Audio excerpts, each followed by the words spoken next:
नमस्कार. न्यूज 24 परभणी वार्तामध्ये मी शिवाजी चव्हाण आपले स्वागत करतो. पाहुयात धमाका जिल्हा परिषद व पंचायत समिती निवडणुकीचा या सदरामध्ये.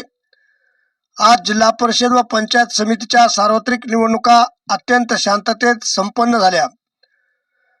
दिनांक 7 फेब्रुवारी 2026 शनिवार सकाळी 7 वाजल्यापासूनच मतदान प्रक्रिया सुरू झाली होती.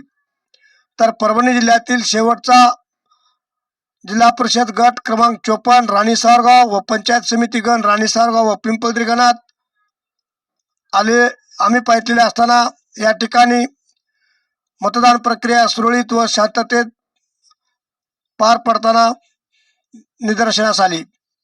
गंगाखेड तालुक्याचे निवडणूक निर्णय अधिकारी तथा उपविभागीय अधिकारी श्री जीवराज डापकर साहेब व गंगाखेडचे तहसीलदार तथा तालुका दंडाधिकारी निर्वाचन अधिकारी श्रीमती उषा किरण श्रंगारे मॅडम यांनी प्रत्यक्षात मतदान केंद्रावर जाऊन मतदान प्रक्रियेची पाहणी केली. यावेळी police station पिंपळदरीचे API Shri दिनेशजी Suryavanshi साहेब व सर्व पोलीस कर्मचारी बांधव कुठेही अनुचित प्रकार घडू नये म्हणून चोख पोलीस बंदोबस्त ठेवलेला होता. मतदार देखील सकाळपासूनच मतदान केंद्राकडे मोठ्या उल्हासाने जाताना आढळून आले. सर्व पक्षाचे उमेदवार व कार्यकर्ते मतदानाचा टक्का वाढावा म्हणून मतदारांना मतदानास जाण्याचे आवाहन करताना आढळून आले.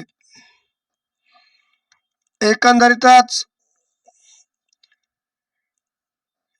या परभणी जिल्ह्यातील जिल्हा परिषद व पंचायत समितीचे मतदान शांततेत संपन्न झालेले आहे. अशाच प्रकारे ताज्या घटना घडामोडी पाहण्यासाठी आजच न्यूज 24 परभणी वार्ता चॅनलला लाईक व बेल आयकॉन दाबून सबस्क्राईब करा व आपल्या प्रतिक्रिया कमेंट बॉक्समध्ये कमेंट करून जरूर कळवा. राणी सावरगाव जिल्हा परिषदेअंतर्गत पंचायत समिती गण राणी सावरगावमध्ये राणी सावरगाव, टाकळवाडी, फुगनरवाडी, कंगणेवाडी, तंडे तसेच उंबरवाडी, डुमनरवाडी, कर्लेवाडी, उगडेवाडी व गवळवाडी येतात.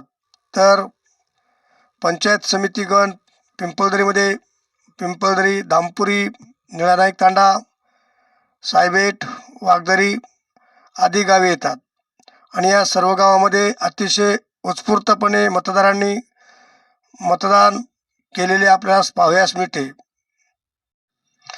कॅमेरामन मखदूम तांबोळीसह मी शिवाजी चव्हाण. धमाका जिल्हा परिषद व पंचायत समिती निवडणुकीचा या विशेष सदरामध्ये.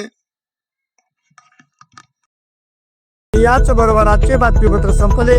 पुन्हा भेटूया पुढील बातमीपत्रात.